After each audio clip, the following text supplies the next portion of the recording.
안녕하세요. 이타 아카데미 건준호입니다. 자, 이번에는요, 제 122회 건축정리설비기술사 경향 분석에 대해서 말씀을 드리겠습니다. 올해 시험이 이제 세 번이 다 끝났습니다. 끝나서 이제 전체적인 1년 동안의 어떤 그 출제 흐름의 어떤 변화, 이런 부분에 대해서 좀 말씀을 드리고요. 항상 이제 강조하는 거지만 경향 분석을 통해서 우리가 얻고자 하는 것은 이번 시험은 이제 지나갔습니다. 지나갔기 때문에 앞으로 있을 시험에 어떻게 대비할 것인가에 대한 방향을 잡기 위해서 제가 이 분석을 해드리는 거거든요.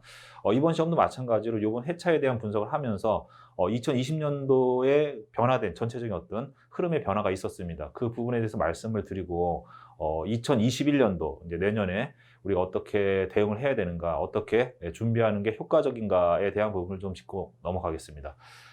자, 요번 출제 난이도는요, 보시면 아시겠지만 그렇게 어렵진 않았습니다. 우리가 31문제 중에 22문제를 푼다라고 제가 항상 말씀을 드리잖아요. 뭐 이거 몇십 번도, 수십 번도 더 말씀드린 건데, 71% 정도만 풀면 되기 때문에 난이도가 81% 수준이라는 것은 우리가 선택하는 그런 범주 내에서 뭐 굉장히 평이하게 나왔다라고 볼 수도 있습니다. 난이도만 봤을 때는. 자, 그런데 이 부분을 조금 더 이제 심도 있게 들어가 보면요. 이번 시험이 그렇게 또 쉽지는 않았다라고 보고 있습니다. 왜냐하면은 이 그래프에 보시면 규정하고 감리에 대한 부분을 요 퍼센테이지를 제가 좀 낮게 잡아놨는데 그게 왜 그러냐면 원래는 좀 많이 나왔습니다. 한 20% 정도 나왔는데 왜 그러냐면 예를 들어서 이제 뭐 배전, 그러니까 전력 간선 부분이죠. 뭐 트렌치에 대한 뭐 시공 기준이라든지 시설 기준이라든지 아니면 뭐 신재생 에너지 파트에서 뭐 태양광 발전 설비 시공 기준이라든지 이런 것들. 그러니까 신재생 에너지 포함이 되지만 그것과 관련된 뭐 시설 기준, 뭐 시공 기준, 뭐 이런 것들이 이제 규정 감리에 해당이 되는 내용이거든요. 그런 내용을 여기에 포함을 안 시키고 이제 일부러 이쪽에 넣습니다. 넣기 때문에 여기는 좀 이제 퍼센테이지가 적게 나온 것처럼 보이지만은 실질적으로 이제 시설 기준 혹은 규정하고 감리와 관련된 내용들이 굉장히 많이 나왔습니다. 이런 부분들이 많이 나오게 되면 특히 이제 뭐 시설 기준, 뭐 규정, 법규 이런 것들이 나오게 되면요. 우리가 그 전반적인 어떤 기술적인 내용을 알고 있지만 뭐 해당 뭐 규정의 뭐 10조 이항 뭐 이런 것들을 외우고 있지는 않거든요. 뭐 그런 비슷한 것들을 물어보게 되면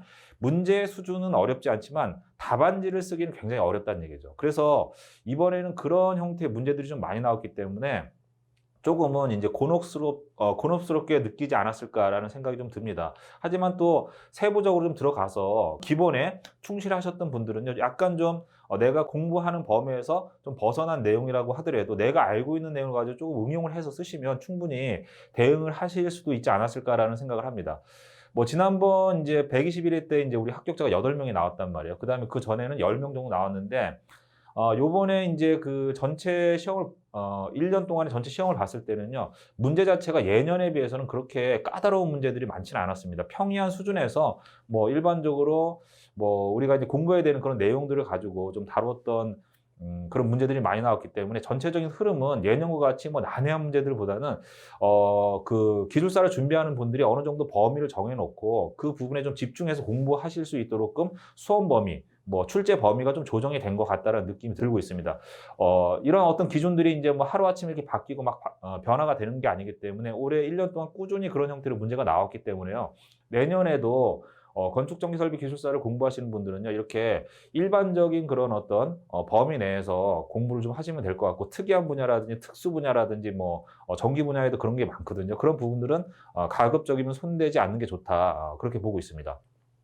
자, 올해 이제 1년 동안 출제 분포를 보시면 이렇게 전체적으로 좀 고르게 나왔는데 특이한 사항은요. 이 부분이 좀 줄었어요.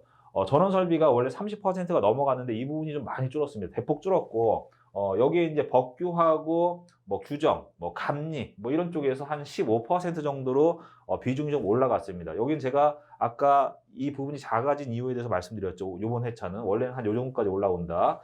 그다음에 또 이제 신재생 에너지 문제가 굉장히 많이 나오고 있습니다. 뭐 이거는 신재생 에너지 관련해서 여러 가지 사업들이 국책 사업들이 진행이 되고 있기 때문에 아마 이 부분에 이제 관심이 좀 많은 것 같습니다. 그래서 앞으로도 당분간 한 1년 정도는 그러니까 내년 2021년, 2022년 정도까지는 신재생 에너지 파트에서 해당되는 어떤 그런 내용들, 관련 규정들, 그다음에 뭐 여러 가지 이제 현장에서 발생되는 어떤 그 문제점들, 해결 방안들, 뭐 이런 것들과 관련해서 문제들이 많이 나올 거다라고 예상을 하고 있습니다.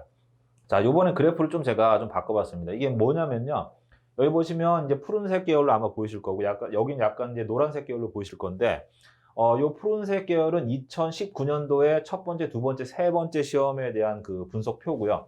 분석 그래프고요. 그 다음 요 노란색으로 표시된 요 부분은요, 올해 2020년도에 첫 번째, 두 번째, 세 번째, 즉 120회, 121회, 122회에 대한 1년치에 대한 그 데이터를 제가 이렇게 뭉뚱그려서 뭉쳐가지고 제가 표현을 한 겁니다. 자, 이걸 보시면 작년하고 올해 현저하게 바뀐 부분들이 눈에 보이실 거예요. 자, 첫 번째 보이시는 게 뭐냐면 전원 설비 파트가 아까 제가 굉장히 많이 줄었다고 말씀드렸잖아요. 30%에서 한 10% 정도로 줄었고, 이러한 내용들이 전체적으로 전 분야에 골고루 퍼져서 이게 이제 배분이 됐다, 이렇게 보셨으면 좋겠어요. 특히나 여기 보시면 신재생 에너지 분야의 문제가 굉장히 많이 출제가 되고 있고, 방대 설비가 좀 많이 나오고 있죠. 그 다음에 나머지 부분들은 비슷비슷하고요. 여기 규정, 법규, 기준 이런 쪽에서 문제가 많이 나오기 때문에 이 부분은 뭐 전체적인 어떤 그 규정이라든지 뭐 내성 규정이라든지 뭐 기술 기준이라든지 이런 것들을 다 보시라는 게 아니고, 예를 들어서 요번에 이제 그 기술 기준이 KC 기준 규정으로 바뀌게 됐거든요.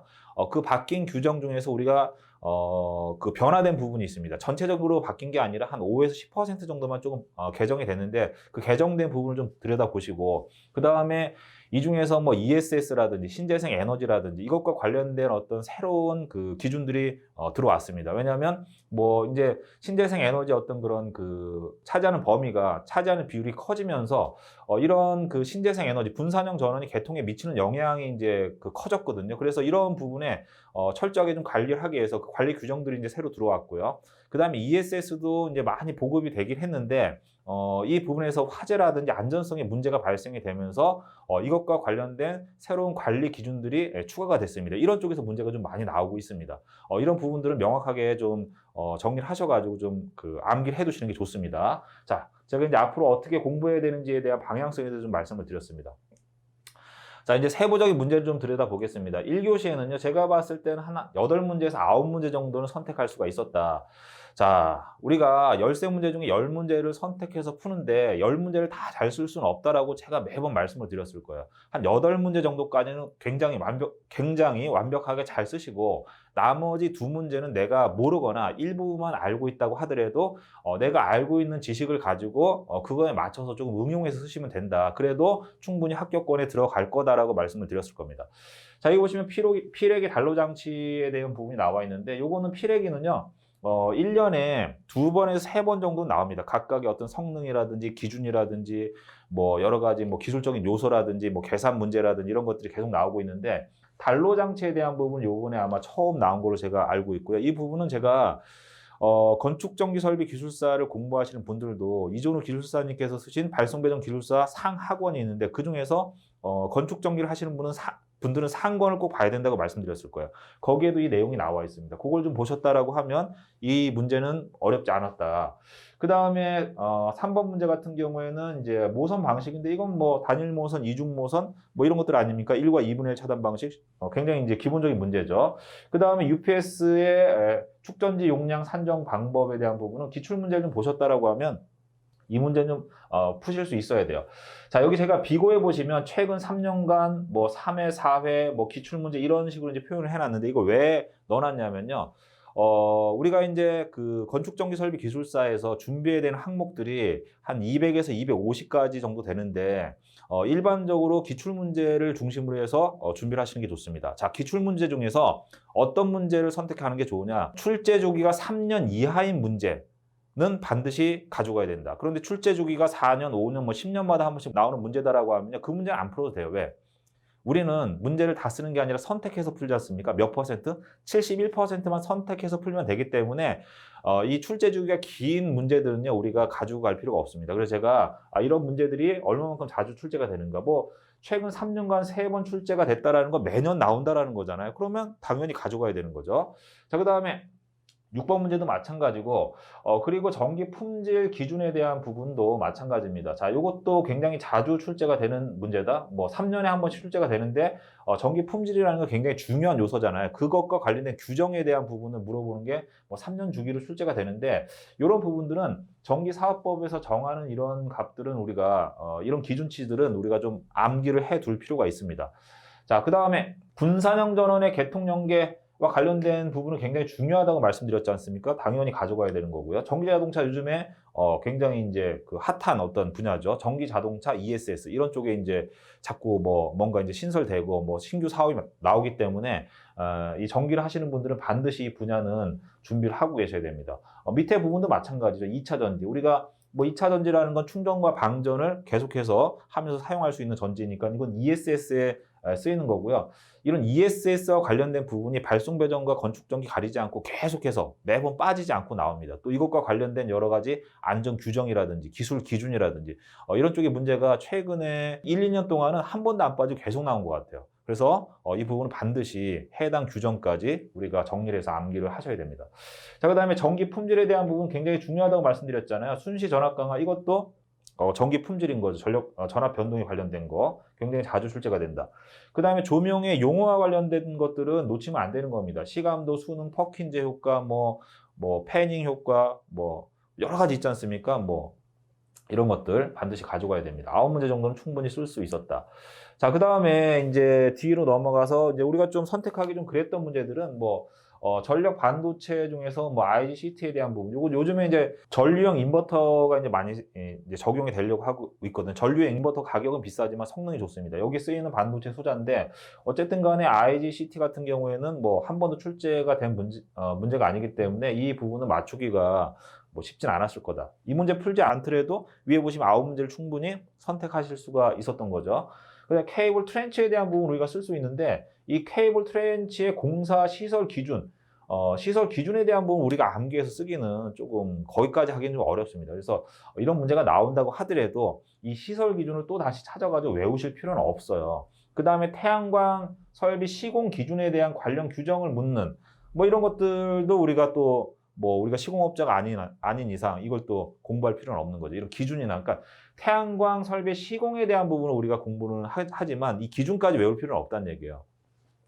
그 다음에 원격 검침에 대한 부분은 바로 전회에 나왔는데 똑같이 나왔습니다. 이런 경우는 별로 없는데 요거 문구만 조금 바꿔서 나왔거든요. 이런 부분들은 지난번에 시험 보신 분들은 아마 기억 속에 좀 남아 있기 때문에 쓰실 수 있었을 것 같고요. 이번에 처음이다라고 하면 또 못 쓰실 수도 있었을 겁니다. 자, 이렇게 9문제는 우리가 충분히 잘 쓸 수 있었는데 이 중에서 모르는 문제 중에서 한 문제를 이제 뽑아서 10문제를 채워야 되지 않습니까? 이런 경우에는 내가 답하기 좋은 것들을 이 중에서 뽑아가지고 선정해서 내가 아는 만큼만 쓰시면 되는 거예요. 그게 한 페이지가 안 나오고 5줄만 나온다고 하더라도 그 정도로 해서 9색 정도만 맞춰주면 위에서 1번서부터 9번까지 문제를 잘 쓰시게 되면 거기서 그 문제당 0.5점이라도 만회하게 되면 충분히 60점이 넘어가는 거죠. 이렇게 해서 그 어떤 그 공부의 방향, 문제를 선정을 하시면서도 공부의 방향을 좀 잡아보시면 범위를 굉장히 줄일 수가 있습니다. 그러면 훨씬 더 이제 효과적으로 공부를 하실 수가 있는 거죠. 자, 1교시는 이 정도로 해서 방향을 좀 잡으시면 될 것 같고요. 2교시로 넘어가겠습니다. 자, 다 기본적인 문제죠. 개폐 서지, 당연히 건축전기 하시는 분들은 다 잘 하실 거라고 보고 있고요. 그 다음에 전동기 보호장치 및 보호 방식에 대해서는 그러니까 전동기 보호와 관련해서 직접적으로 묻는 문제는 그렇게 많이 나오지는 않았습니다. 하지만 우리가 전동기 기동 방식이라든지 제동 방식이라든지 속도 제어 방식이라든지 에너지 세이빙이라든지 이런 것들 공부하시면서 이런 보호와 관련된 부분도 준비를 해두시라고 제가 아마 강의하면서도 많이 말씀드렸는데 이런 부분들이 어떻게 보면 점수를 높게 받을 수 있는 부분이에요. 개폐 서지는 딱 답이 정해져 있는데 이 부분은 그렇지 않거든요. 정해져 있긴 하지만 많이 공부하지 않는단 말이에요. 여기는 좀 전문적인 어떤 그 내용들이 좀 들어가줘야 되고 좀 깊이 있는 부분들을 좀 다뤄줘야 되기 때문에 이런 부분들을, 이런 내용들을 선택해서 이런 답안지를 쓰시게 되면 좋은 점수를 받으실 수가 있는 거죠. 그래서 제가 이런 것들은 해두시는 게 좋다. 자, 그 다음에 ESS와 관련된 2차 전지와 관련된 문제들이 계속해서 나온다고 말씀드렸지 않습니까? 이거는 지속적으로 나오는 거기 때문에 당연히 준비해야만 되는 내용이고요. 그 다음에 케이블 열화에 대한 부분은 이건 가장 기본이 되는 문제죠. 버릴 수 없는 문제다. 자, 그래서 네 문제 충분히 우리가 쓸 수 있는 그런 유형의 문제들이 나와줬다. 자, 그 다음에 홈 네트워크와 관련해서는 9년 전에 출제가 되고 이제 다시 나왔는데 이 홈 네트워크와 관련해서는요, 아마도 이게 이제 전기 쪽에서 설계를 하지 않고 정보통신 분야로 넘어갔을 겁니다. 이 부분에 있어서 이제 업역 가지고 여러 가지 이제 좀 이야기가 좀 많이 나오기 때문에 이제 건축정리설비기술사에서도 이제 정보통신과 관련된 문제들이 꾸준히 나오고 있거든요.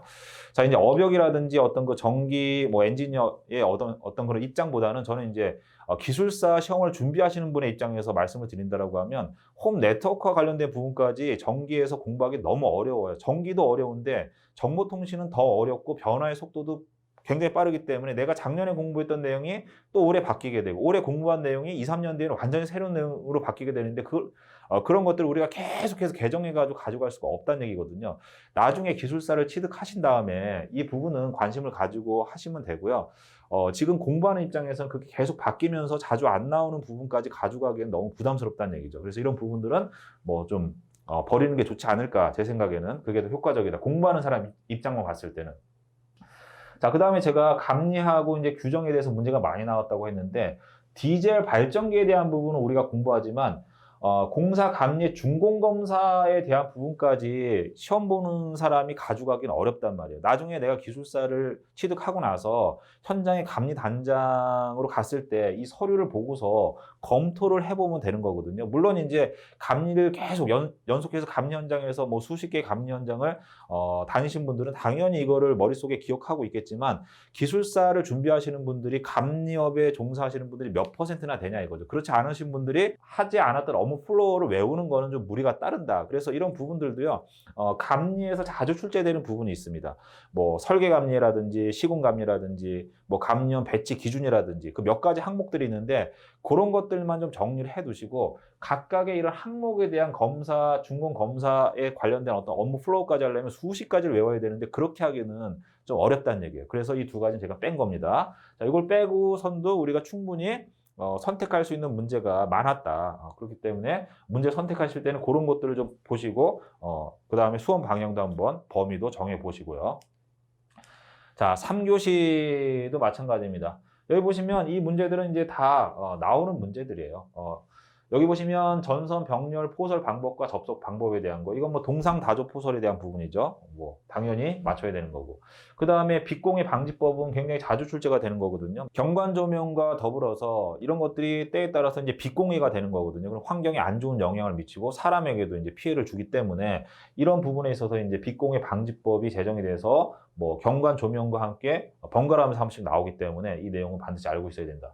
그 다음에 엘리베이터, 반송 설비와 관련된 뭐 몇 가지 나오는 유형들이 정해져 있거든요. 그 중에 하나가 속도 제어 방식이고, 여기에 뭐 안전장치라든지, 뭐 변압기 용량이라든지, 뭐 여러 가지 뭐 운영 방식이라든지, 뭐 그 다음에 뭐 여러 가지 RTT나 뭐 이런 것들이 있거든요. 그런 부분들이 나오기 때문에 한 5가지가 나오는데, 그 부분은 정리를 해두셨다가 이렇게 문제가 나오면 딱 잡아야 돼요. 안 그러면 여기서 한 문제라도 빠지면 좀 그 풀기에 난해한 문제를 손을 대야 되기 때문에 기본 안에 들어가 있는 것들을 완벽하게 내 걸로 소화를 해 두시는 게 좋습니다.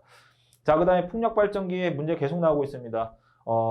이 풍력발전기 요거는요, 여기 이제 FRT라고 있는데, 제가 아마 전 문제 해설 때도 말씀을 드렸고 기본서 강의 때도 많이 설명을 드렸을 건데, 이런 FRT와 관련해서 발송배전 건축전기가 한 번씩 돌아가면서 한 번도 안 빠지고 지금 3회 연속 나온 거거든요. 그 다음에 이제 최근에는 그 분산형 전원 신재생 에너지 파트에서 예전에는 태양광 발전이 가장 많이 나왔습니다. 그런데 지금은 그 순위가 바뀌었어요. 풍력 발전이 가장 많이 나오고, 그 다음에 태양광, 그 다음에 ESS가 추가가 되면서 ESS와 이 신재생 에너지가 연계해서 쓰는 운영 방식들, 그 다음에 ESS와 관련된 여러 가지 뭐 설치 기준 등, 그 다음에 여기에 쓰이는 2차 전지에 관련된 어떤 기술적인 요소들, 뭐 이런 것들이 복합적으로 나오면서 출제 비중 자체가 굉장히 많이 높아졌다. 그래서 풍력 발전과 관련된 기본적인 사항도 공부를 해야 되지만, 이 풍력 발전이 개통에 미치는 영향에 대해서도 좀 파악을 해 두셔야 되고요. 그 다음에 이 풍력 발전소 같은 경우에 대단위로 뭐 해양에 혹은 제주도에 이 건설이 되게 되는데, 얘네들이 문제가 생겨서 개통에서 떨어져 나가게 되면 보다 넓은 광역 정전의 어떤 대형 사고가 발생이 되거든요. 그래서 이러한 사고가 발생이 되지 않도록 하기 위해서 여러 가지 관리 규정들이 새롭게 만들어지고 있습니다. 그 부분들을 정리하셔서 반드시 준비를 좀 하고 계셔야 돼요. 자, 그 다음에 배전선로의 전력손실 정의와 경감대책 이렇게 나와 있는데, 요거 자체는 되게 쉽게 느껴질 수가 있어요. 그런데 요거는 발송배전 기술사에서 자주 나오는 부분이고요. 요거는 이제 뭐 분산 손실 계수라든지 뭐 이런 개념이 들어가는데, 그게 좀 쉽진 않아요. 그러니까 이제 발송배전 하시는 분들도 그 부분은 조금 어렵게 느껴지는 분야인데, 건축 전기는 그걸 전혀 손대지 않은 상태에서 이런 부분들, 이런 개념들을 정리해서 답안지를 쓰기는 좀 어렵다. 그래서 이 부분은 손대지 마세요. 이거는 어렵습니다. 건축 전기 하시는 분들은 발송배전 가지고 계신 분들은 제가 이제 무슨 말씀을 드린지 아시겠지만은 이 부분이 상당히 어려운 내용입니다. 쉬운 내용은 아니에요. 그래서 제가 선택하지 않아도 되는 문제에 넣어놨고요. 그 다음에 6번 문제 같은 경우에는 지중송전선로, 직매식, 관로식, 그 다음에 암거식이죠. 요 세 가지가 있는데 이건 여기까지는 쉬워요. 쉬운데 뒤에 보시면 지중함의 시설 방법 및 지중전선 상호 간의 접근 시 시설 방법에 대한 시설 기준을 쓰라고 이제 문제가 나왔거든요. 이런 부분들은 시설 기준이나 이런 거 우리가 쓸 수가 없단 말이에요. 그걸 외울 수는 없잖아요. 알고는 있지만 보면은 내가 이게 무슨 내용인지, 그 다음에 이 뒤에 어떠한 이론적인 근거, 배경이 있는지를 파악할 수는 있지만 그걸 외울 수는 없단 말이에요. 그래서 얘를 뺀 겁니다. 자, 이런 문제들이 많이 나왔기 때문에 좀 어렵게 느끼실 수도 있었다라는 거죠. 자, 이제 마지막 4교시에 대한 부분을 좀 보겠습니다. 에너지 하베스팅은요, 3년 전에 출제가 됐던 겁니다. 기출문제고요. 뭐 이런 부분들은 신기술이라고 할 수도 있고, 뭐, 여기에 적용되는 이론들은 사실은 새로운 이론은 아니에요. 새로운 이론은 아닌데, 뭐 이런 부분들은 좀 정리를 해 두셨다가, 답안지를 좀 쓰시면 좋겠고요. 그 다음에, 수트리가 나왔는데, 요거는 이제 케이블 열하고 상관이 있는 거죠. 기본적인 문제고. 그 다음에 항공장애등 같은 경우에는 요게 보면 9년간 4회니까 3년, 2, 3년마다 한 번씩 반복적으로 나오는데, 이 항공장애등이라는 건요, 그 내용이 딱 세팅이 돼 있어요. 그렇기 때문에 공부하는 범위가 굉장히 작은데 반복적으로 출제가 되는 것들은 반드시 이 내용을 정리했다가 이 문제를 잡아야 됩니다. 잡아야 되는데 출제 주기가 길지는 않거든요. 3년마다 한 번씩 나오는데 그렇다고 해서 내년에 안 나오는 건 아니에요. 내년에 나올 수도 있어요. 그러니까 이 부분은 정리해 두시고 이런 문제는 버리면 안 된다. 그 다음에 터널 조명, 도로 조명하고 터널 조명은 두 문제가 돌아가면서 한 번씩 나온다고 말씀드렸죠. 여기 기본적인 사항들을 물어봤습니다. 이 내용도 잘 쓰셔야 되는 문제 중에 하나다. 네 문제. 자, 그 다음에 군의 방송 설비 나와 있습니다. 자, 최근에 이제 방송 장비나 이런 게 굉장히 시스템이 좋아지고, 뭐 첨단 기술이 도입이 되어 있기 때문에 건축 전기 하시는 분들이 이것까지 공부하기는 좀 어렵습니다. 어렵고, 이 부분이 자꾸 나오는 이유는 이제 정보통신하고 업역이 이제 중복이 되기 때문에 이 부분에 우리가 이제 어떤 이런 일들에 대한 부분을 이제 확보하는 게 업무 영역을 넣는 게 좋죠, 당연히. 그래야 우리가 이제 먹거리가 생기는 거 아닙니까? 자, 그런데 기술사를 공부하시는 분들의 입장에서는 이것까지 하시기는 어렵단 말이에요. 기술사를 취득하신 다음에 나중에 이제 여기에 관련된 여러 가지 활동도 좀 해주시고 뭐 업무도 좀 보시고 뭐 이랬으면 좋겠고요. 제 생각에는 공부하실 땐 요건 잠시 접어두는 게 좋다. 너무 어렵다. 자, 그 다음에 ESS와 관련된 문제는 굉장히 자주 출제가 된다고 말씀드렸는데 이것과 관련된 뭐 사전 제출 자료라든지 사용 전 검사 항목이라든지 이런 것들까지 하기에는 너무 많단 말이에요. 이런 부분들이 이런 검사 항목이나 이런 것들이 장비가 우리가 한두 가지가 아니라 수십 가지 수백 가지 아닙니까? 이런 것들에 대한 자료를 다 이제 확보해서 뭐 그걸 외운다라는 거는 조금 무리가 따르는 거죠. 그래서 이런 문제를 보시면 이건 지나가는 문제구나 라고 이제 빼버리시면 될 것 같아요. 자, 이렇게 해서 이제 4교시 전체적인 그 경향 분석에 대해서 말씀드렸는데 전체적인 흐름의 변화가 좀 있었다. 그리고 1년 동안 이제 출제된 3회분의 출제 문제를 이제 전체로 봤을 때는 출제의 난이도는 공부할 만큼, 공부할 만한 그런 문제들이 나왔고, 예년에 비해서 아주 특이한 분야나 뭐 우리 업무하고 좀 관계가 없다라고 느껴지는 그런 부분들, 또 전기 분야에서도 뭐 아주 극소수의 사람들만 다루는 그런 업무에 대한 그런 어떤 기술적인 요소에 대한 연구 과제에 대한 이런 부분들이 문제가 툭툭 튀어나왔는데 그런 것들이 이제 완전히 없어졌다. 이러한 어떤 흐름은요, 이런 출제의 흐름은 내년에도 아마 지속이 되지 않을까 싶고요. 이제 올해 시험을 마감하면서 뭐 요번에 잘 보신 분들은 이제 합격하신 뒤에 이제 면접을 준비하셔야 되겠지만 또 결과가 또 좋지 않게 나왔다고 하더라도 내년을 위해서 이제 준비하실 때 제 이제 경향 분석 자료를 보시고 요거 앞전에도 121회, 122회, 그다음에 작년에 제가 분석했던 자료들이 아마 다 있을 겁니다. 그런 영상을 좀 보시고요. 공부의 방향, 공부의 방법, 수험 범위 뭐 이런 것들을 선정해 보시면 조금 도움이 되지 않을까 싶습니다. 자, 제 122회 출제 경향 분석에 대한 해설을 시청해 주셔서 감사하고요. 오늘 영상은 이 정도로 해서 마무리하겠습니다. 감사합니다.